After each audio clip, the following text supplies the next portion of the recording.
একজন জীবনে কোনোদিন রেলগাড়ি দেখি নাই। কি গাড়ি দেখি নাই? যেরকম রেলগাড়ি জীবনে কোনোদিন রেলগাড়ি দেখি নাই।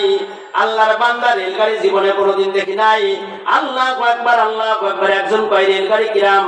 ওরে কয় শোন, রেলগাড়ি হলো উপর দিয়ে ধুমো ওঠে, নিচে দিয়ে পানি ভরে। উপর দিয়ে ধুমো ওঠে, রেলগাড়ি ধুমো ওঠে না, নিচে দিয়ে পানি ভরে। সকালবেলা রাস্তায় বেরিয়েছে শীতকালে, আল্লাহ একজন দাঁড়ায় দাঁড়ায় পিশাব করতেছে, আবার বিড়ি টানতেছে। কি ও দৌড়ে যাবো, কান্দে ছেলে উঠেছে। ভাই কি ব্যাপার, তুই আমার কান্দে উঠেছি? আমি রেলগাড়িতে উঠেছি। ভাই রেলগাড়ি কি আমি বুঝি? উপর দিয়ে ধুমো উঠতেছে, নিচেতে পানি ভরতেছে, এটা হচ্ছে রেলগাড়ি।